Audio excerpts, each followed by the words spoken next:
कुर्सी तो कुर्सी है, निगाहों से उतर जाओगे। मौत आनी है जब आएगी तुम्हारी खातिर, मौत से पहले बहुत पहले ही मर जाओगे। रूरल डेवलपमेंट पर अपनी बात रखने के लिए खड़ा हुआ हूं।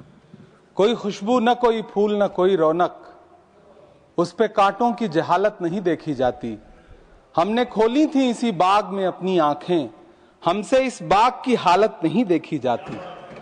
रात बस रात ही होती तो कोई बात नहीं, उसका आकार मगर दूना नजर आता है।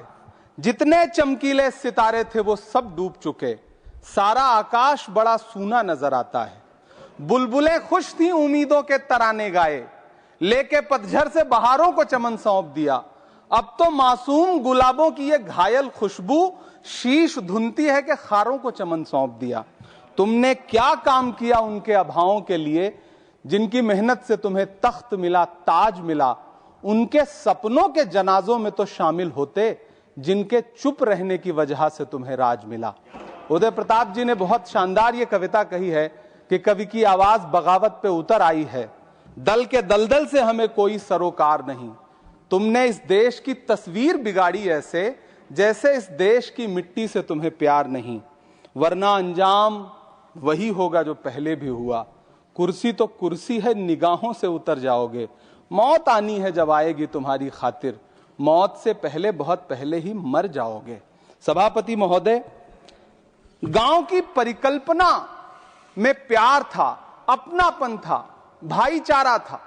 कभी महात्मा गांधी ने जब गांव का सपना बुना तो मुझे लगता है उसमें वो मोहब्बत थी कि गांव में अगर किसी बिटिया की शादी होती थी तो पूरा गांव अपने संसाधन लेकर के, कोई चारपाई लेकर के, कोई गुड़ लेकर के, कोई प्रेम लेकर के खड़ा हुआ करता था। लेकिन पिछले 2014 के बाद से गांव में जो नफरत बो करके विकास किया गया है वो अद्भुत और अकल्पनीय है। हालत यह है, हम जिस गांव में पैदा हुए उन गांव में कोई सीताराम चाचा, कोई भगवती चाचा हम लोगों की उंगली पकड़ करके चौराहों पर हमें मिल जाता था, आशीर्वाद भी देता था और डांटता भी था। लेकिन मौजूदा स्थिति यह हो गई है कि गांव में चाय, जो गुड़ की चाय बना करती थी, उसकी चकल्लस में जो चर्चा होती थी, उसमें जब से चाय में चर्चा वाली राजनीति घुसी है, उसने पूरे गांव का माहौल ऐसा कर दिया कि आप अब एक दूसरे से प्रेम से बैठ के बात भी नहीं कर सकते। मैं, माननीय मंत्री जी यहां पर मौजूद हैं, रूरल डेवलपमेंट के मंत्रालय के बजट पर चर्चा हो रही है। चाहे मनरेगा हो, चाहे किसान हो, सारा इससे जुड़ा वर्ग परेशान है। मजदूरों की स्थिति ऐसी है कि आप मनरेगा को प्रोत्साहित करने के बजाय मनरेगा को समाप्त करने की कोशिशों में लगे हुए। सच बात यह है कि राज्यों पर भार डाल करके आप मनरेगा खत्म कर देना चाहते हैं और उसके लिए आपने नाम लिया है कि आप उसका नाम बदल करके बीग्राम जी करके उसके पीछे आप इसको छुपा लेंगे। गांव में सड़कों की स्थिति खस्ता हाल है, चाहे उत्तर प्रदेश हो, चाहे मध्य प्रदेश हो, चाहे गुजरात हो, चाहे राजस्थान हो। गांव में सड़कों की स्थिति ऐसी है कि किसी गर्भवती महिला को अगर अस्पताल ले जाना हो तो सड़कें ऐसी हैं कि उन पे चलने वाले वाहन शायद अस्पताल तक महिलाएं पहुंच भी नहीं पाती हैं, उनका प्रसव रास्ते में ही हो जाता है। महोदय, गांव में हालत यह है कि किसान आपके सामने सरकार के सामने लगातार अपनी मांगे लेकर के खड़ा रहा, लेकिन इस सरकार ने दिल्ली के रास्ते की तरफ कूच करने वाले किसानों की राह में फूल नहीं बिछाए बल्कि कीलें बिछाई। 750 से ज्यादा किसान शहीद हुए।